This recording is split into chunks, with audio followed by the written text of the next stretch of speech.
Class 9, আশা করি তোমরা সবাই খুব ভালো আছো। দেখো তোমাদের ইতিমধ্যে বাংলা বিষয়ের গুরুত্বপূর্ণ প্রশ্নপত্র এর আগে ভিডিওয়ে আলোচনা করে দিয়েছি। দেখো প্রত্যেকটি অধ্যায় ধরে ধরে, ওকে, যে কোন অধ্যায় থেকে কত নম্বর থাকবে সেই অনুযায়ী তোমাদের আমি সাজেশনপত্র বা ইম্পর্টেন্ট প্রশ্নপত্র দেওয়া হয়েছে। আজ তোমাদের দেখো বাংলা বিষয়ের কিছু কিছু পার্ট আছে, যেমন রচনা, ভাব সম্প্রসারণ এবং প্রফেসর শঙ্কুর ডায়েরি। ওকে, আচ্ছা দেখো তোমাদের বাংলা ব্যাকরণে অতি সংক্ষিপ্ত প্রশ্ন আসবে এবং শর্ট প্রশ্নের জন্য তোমরা তোমাদের সহায়িকা বইটি খুব ভালোভাবে ফলো করবে। ওকে, আচ্ছা দেখো বাংলা ব্যাকরণের মধ্যে কি কি অতি সংক্ষিপ্ত প্রশ্ন পড়বে। দেখো ফার্স্ট দিয়ে আছে বিভক্তি কাকে বলে, কৃত ঋণ শব্দ বলতে কী বোঝো, তালব্য ভবনের একটি উদাহরণ দাও, অনুজ্ঞান ভাব ক্রিয়া কোন কোন কালে ব্যবহৃত হয়, ভবিষ্যৎকালের অনুজ্ঞান বলতে কী বোঝো, সর্বনামের বিশেষ্য বলতে কী বোঝো, যৌগিক ক্রিয়ার সঙ্গে সংযোগমূলক ক্রিয়ার পার্থক্য কী। আচ্ছা দেখো কিছু সন্ধিবিচ্ছেদ দেওয়া হলো, ঠিক আছে, তোমাদের সন্ধিবিচ্ছেদ তো দিয়ে দেয় অনেক সময়, ঠিক আছে, সেই সন্ধিবিচ্ছেদগুলি একটু দেখে নাও।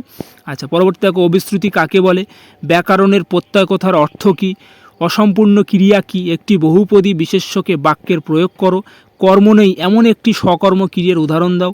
আচ্ছা পরবর্তী দেখো ওই ও ধ্বনি দুটির যৌগিক স্বর বলার কারণ কি, যোগরূঢ় শব্দের উদাহরণ সহ সংজ্ঞা দাও, অনুসর্গের অপর নাম কি, দৃষ্টান্ত দাও। এই দেখো দৃষ্টান্ত বলতে কী বোঝো বলো তো, দৃষ্টান্ত বলতে উদাহরণ। ওকে, আচ্ছা ক্রিয়া বিশেষের একটি দৃষ্টান্ত দাও, পুলুতস্বর কাকে বলে উদাহরণ দাও, সমীভবনকে কয় ভাগে ভাগ করা যায় ও কি কি। আচ্ছা রিক্সা শব্দটি কোন শ্রেণীর, অকর্ম ক্রিয়া কাকে বলে, ক্রিয়া প্রকারে লেখো, নেতাজি আজাদ হিন্দু ফৌজের সর্বাধিক নায়ক হন। ঠিক আছে, যৌগিক ক্রিয়া কাকে বলে, খণ্ডিত ধ্বনি কোনগুলি এবং উপসর্গের প্রধান কাজ কী, উপসর্গ যোগে দুটি শব্দ লেখো, ধ্বনি পরিবর্তনে দুটি কারণ লেখো, অনুসর্গ কাকে বলে উদাহরণ দাও, প্রত্যয় নির্ণয় করো। আচ্ছা দেখো কিছু প্রত্যয় দেওয়া হয়েছে, ঠিক আছে, প্রত্যয়গুলি একটু ভালোভাবে দেখে নাও। আচ্ছা পরবর্তী দেখো দ্বিকর্ম ক্রিয়া কাকে বলে, প্রত্যয় কত প্রকার ও কী কী। ঠিক আছে, আচ্ছা তারপরে দেখে নাও 31 দাগে এবং 32 দাগে একটু তোমরা দেখো, অর্ধতৎসম শব্দ কাকে বলে উদাহরণ দাও, সমীভবন কত প্রকার ও কী কী। ঠিক আছে, একটি আলংকারিক অব্যয়ের উদাহরণ দাও।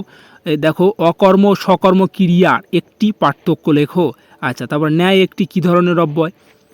আচ্ছা একটি বিদেশি উপসর্গ দিয়ে শব্দ গঠন করে দেখাও। মহাপ্রাণ ব্যঞ্জনধ্বনি কাকে বলে, বিশেষণের বিশেষণ একটির উদাহরণ দাও। বাংলার মৌলিক স্বরধ্বনি কটি ও কী কী। সাপেক্ষ সর্বনামের একটি উদাহরণ দাও। দুটি তদ্ধিত প্রত্যয়ান্তের শব্দের উদাহরণ দাও। ক্রিয়া বিশেষণের একটি উদাহরণ দাও বা বাক্য দাও হচ্ছে। আচ্ছা সম্পূর্ণ একটু দেখে নাও। আচ্ছা পরবর্তী দেখো প্রফেসর শঙ্কুর ডায়েরি।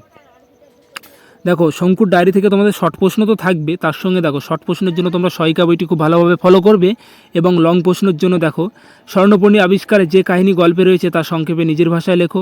প্রফেসর শঙ্কু মিউরিক ওষুধ আবিষ্কার কাহিনী স্বর্ণপর্ণী গল্পে অবলম্বন লেখো।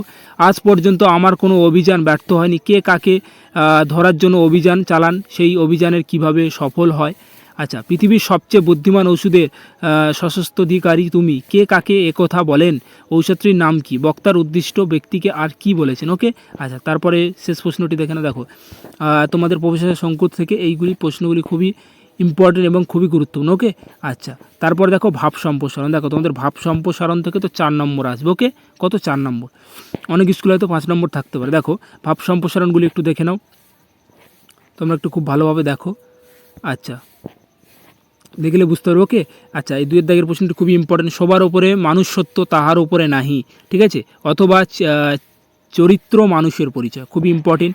এগুলি একটু খুব ভালোভাবে দেখো তোমরা একটু দেখে 3 দাগের এবং 4, 5 দাগের। আচ্ছা পরবর্তী দেখো 6 দাগের স্বার্থমগ্ন যে জানে বিদুমুখী বৃহৎ জগৎ হতে সে কখনো শেখেনি বাঁচিতে।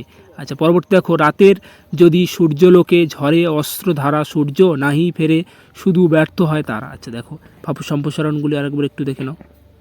ওকে, আচ্ছা পরবর্তী দেখো রচনা। দেখো রচনা থেকে তোমাদের 100% একটি কমন পাবে। ওকে, এগুলি যদি তোমরা প্র্যাকটিস করো দেখে নাও। 10 নম্বরে তোমাদের রচনা থাকবে, কী কী পড়বে, বিশ্ব উষ্ণায়ন ও পরিবেশ দূষণ ছাত্রছাত্রীদের ভূমিকা। ঠিক আছে, 1 দাগের প্রশ্নটি খুবই ইম্পর্টেন্ট, ভেরি ইম্পর্টেন্ট। আচ্ছা পরবর্তী বিজ্ঞান মনস্কতা কুসংস্কার বিজ্ঞানের জয়যাত্রা, ঠিক আছে, 2 এর দাগেরটি ভেরি ইম্পর্টেন্ট এবছরের জন্য। আচ্ছা, পরবর্তী দেখবে দৈনন্দিন জীবনের বিজ্ঞান এবং দেশ ভ্রমণের উপযোগিতা, ঠিক আছে। আচ্ছা, আর এক্সট্রা দেওয়া হয়েছে দেখে নাও বাংলার উৎসব এবং তোমার প্রিয় লেখক। ওকে, আচ্ছা দেখো তোমরা এখানের মধ্যে রচনা 1-এর 2-এর, ঠিক আছে, এই 2টি এবং 3 এবং এই 3টি প্র্যাকটিস করো, আশা করি এর মধ্যে তোমরা 100% একটু কমন পাবে। ওকে, আচ্ছা, এর আগে তোমাদের ইতিহাস বিষয়েরও ইম্পর্টেন্ট প্রশ্নপত্র দেওয়া হয়েছে, চাইলে তোমরা সেটা একটু দেখতে পারো। এবং ভিডিওটি সম্পূর্ণ দেখার জন্য অসংখ্য ধন্যবাদ।